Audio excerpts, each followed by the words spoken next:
All rise. Support Court with Judge Vanda B is now in session. Judge, this is case number JVB1086, Easley case. Thank you. You're welcome. You all may be seated. Okay, Miss Easley, you brought this case before the court. What's going on? So I met Nicole about 9 months ago. She normally comes into town when she is here on a traveling assignment, and the lady next door rents out her home to travel nurses. And so over time, we, kind of clicked and we started hanging out. Her children would come over and play with mine, and we just, became really good friends. And so this particular time, she had another assignment somewhere else, and her current nanny wasn't available. And so I offered to keep the kids. I had just finished special agent school, and I had some downtime. So she was like, well, it'll be about 6 weeks, but I probably just need you for the 2 weeks, and my other nanny will come and get the kids. And I said, okay, cool. I told her, a price. We kind of made the arrangements. And then over time, after the first week, I didn't hear from her. She didn't. Wait a minute. So after a week of you having her children, she didn't call you, she didn't check on them, no FaceTime, nothing? I couldn't get her on the phone. I would call. I would send her a text. The kids would even call. I think that the 10-year-old has a phone. He even tried to call. She just wasn't available. Strap in, because this case takes off with what seemed like a simple favor that quickly unraveled into something far bigger. M easily met Nicole, a travel nurse, and agreed to look after her children while she worked a short assignment out of town. At first, it sounded manageable, just 2 weeks of care. But that promise crumbled almost immediately. After only 1 week, Nicole completely disappeared. No phone calls, no messages, no money left behind. Even more troubling, her 10-year-old tried reaching out, and those calls were ignored too. What began as kindness has now turned into a story of silence and abandonment. Inside the courtroom, the judge leans in, already skeptical of Nicole's actions. Meanwhile, M easily stays calm, laying out each missed check-in like a timeline of neglect. It's clear this isn't just about an unpaid babysitting favor anymore. It's about responsibility, trust, and the unsettling reality of a parent who walked away without warning. And their ages are 10 and 7. 10 and 7. Okay. Boy and girl. Okay. Yeah. So after the first week, I was like, okay, well, maybe she's just busy. I know nurses, they work 12-hour days. Cool. The second week came around, I didn't get the next payment. The next payment would have been through Venmo. She didn't send me no money. She didn't send the payment. I still couldn't get her on the phone. So at the time, my fiance had just got back in town, probably a couple days after she had left. And I kind of was telling him about what was going on. And he, was like, well, just give her some time. And, just to me, nonchalant about it in a way. And so he ended up having to go back out of town for an emergency work trip. And so I remember when he left, that next week when I couldn't get on the phone again, I happened to just call him and I couldn't get him on the phone. And I was just like, okay, something isn't right. My detectors went off. And Mine I was are like, too. okay. So, so I ended up pulling his location and I realized they were in the same state. Oh. I said, well, maybe that's a coincidence. He travels a lot, He travels a lot. He travels a lot. She travels a lot. She's a travel nurse. She should only be at the hospital. She shouldn't be anywhere else. Now here's where the story takes a sharp turn.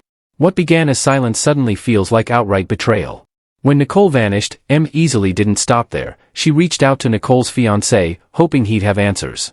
Instead, he went completely dark as well. No replies, no help, just the same unsettling quiet. That's when her instincts kicked in. Something wasn't adding up. She decided to trace his location, and sure enough, it placed him in the very same state as Nicole. What once seemed suspicious now felt undeniable. Finally, after persistent attempts, she got him on FaceTime. And here's the kicker, while he tried to play it off, Nicole's voice could be heard in the background. He stumbled, made excuses, and even claimed he was about to head into a meeting. The performance was thin, and everyone could see right through it. The judge leaned closer, catching every inconsistency, and the courtroom tension rose. This case had shifted, no longer about childcare arrangements, but about secrecy, deceit, and the uncomfortable question of who was really keeping an eye on whom. The tangled triangle was now exposed in plain sight. But they both who's to travel say a where lot. I should be, but okay. Well, who's to say you should wait your turn?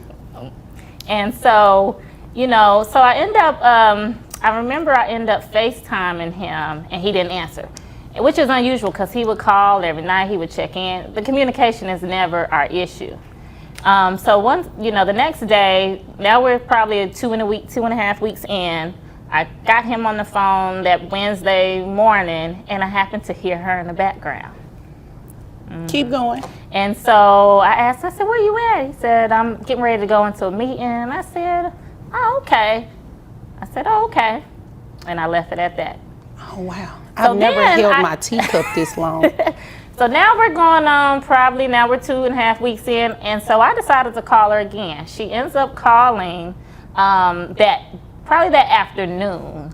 And was like, oh, I'm sorry, I've been working and it's just been crazy at work and, I'm sorry about the kids. And so I was like, well, where you say you was at again? And she told me where she was at and I was just like, well, what happened to the nanny that was supposed to be coming?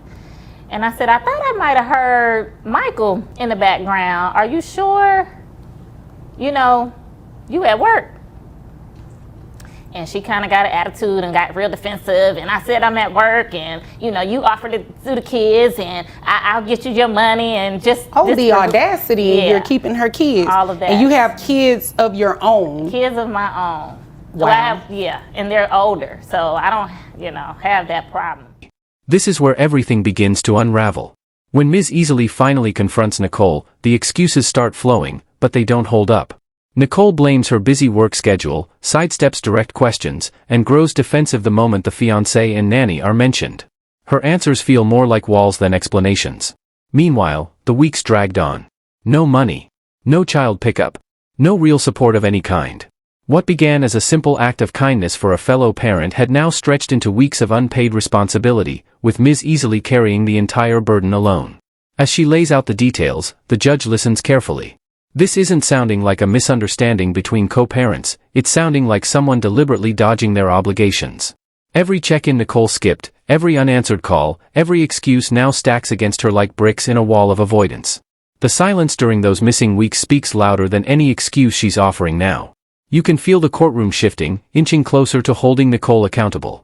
And with each pause, the weight of responsibility seems to land squarely where it belongs. So for her to do that, I was like, okay. So then now we're on the third week, nanny didn't show up. I still haven't received payment. And I sent her a text. I was like, look, you need to make an arrangement for your children. I did this out of the kindness of my heart. You got to figure out something. Didn't get a response back. So I ended up getting my fiance back on the phone and we ended up getting into it. And I said, I asked him the same thing. Where you say you was at again? And I said, well, I talked to Nicole. She said you was with her. I played the reverse psychology thing. Right. And he said, huh? Uh-huh. And I said, Nicole said you was with her. You on a work trip? Did you invite her? And so for him, he was like, well, no, man. She popped up on me. And so he didn't know that I really never spoke to her. Wait a minute. So he went on a secret rendezvous trip with Nicole here. They both left. Didn't. Excuse me. I don't even know if she I was speaking. Hold on 1 second. I was speaking to her. I'll get to you in just a minute, okay? Okay. All right. Can't wait. Yeah, so I don't even know if she really was at work. At this point now, me and him into it, I'm about ready to go drop her kids and my kids off somewhere and get in my car and get on the road. So at this point... You didn't do that, did you? No, I didn't. Oh, okay. You kind of hesitated. Changed woman. Yeah, I'm a changed Oh, woman. okay. All right.